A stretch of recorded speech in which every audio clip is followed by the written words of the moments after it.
গাজায় ইসরায়েলি আগ্রাসনের প্রতিবাদে বিক্ষোভে ফুঁসে উঠেছে বিশ্ববাসী। ফিলিস্তিনের সমর্থনে পাকিস্তান, লিবিয়া, ইয়েমেন সহ বিভিন্ন দেশে রাস্তায় নেমেছে লাখো মানুষ। শিশু হত্যা এবং মানবিক বিপর্যয়ের বিরুদ্ধে স্লোগানে মুখরিত বিভিন্ন শহরের গুরুত্বপূর্ণ পয়েন্টগুলো। ফিলিস্তিনিদের পাশে দাঁড়াতে জোরালো কণ্ঠে আওয়াজ তুলেছে সাধারণ মানুষ। দেশ জুড়ে তোলপাড়, ওয়ালটন ফ্রিজ কিনে আপনিও হয়ে যেতে পারেন মিলেনিয়ার। হাজারো মানুষের জমায়েত, সবার কণ্ঠে একটাই দাবি, ফিলিস্তিনের স্বাধীনতা ও মানবতার মুক্তি। থামাতে হবে এই নিষ্ঠুরতা, শিশু হত্যা।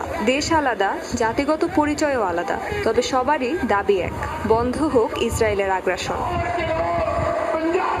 যুদ্ধবিরতি চুক্তি লঙ্ঘন করে বর্বরতা চালিয়ে যাচ্ছে ইসরায়েলি বাহিনী। গত কয়েকদিনে প্রাণ হারিয়েছে ১৫০০-এর বেশি মানুষ। হতাহতের শিকার প্রায় ১,০০০ শিশু। গাজায় নির্মমতা ও মানবিক বিপর্যয়ের বিরুদ্ধে সোচ্চার সমগ্র বিশ্ব। প্রতিবাদে মুখর পাকিস্তানের দ্বিতীয় বৃহত্তম শহর লাহোর।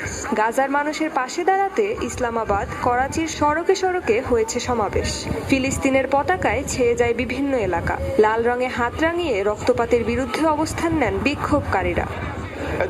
গাজার মানুষ আজ কিয়ামতের মুখোমুখি। ইসরায়েলি বর্বরতা বন্ধে মানবাধিকারের পৃষ্ঠপোষক ইউরোপ, অন্যান্য দেশ এবং জাতিসংঘের মতো সংস্থাগুলোর দ্রুত পদক্ষেপ নেওয়া উচিত। একই দিনে লিবিয়ার মিসরাতাও ছিল প্রতিবাদে উত্তাল।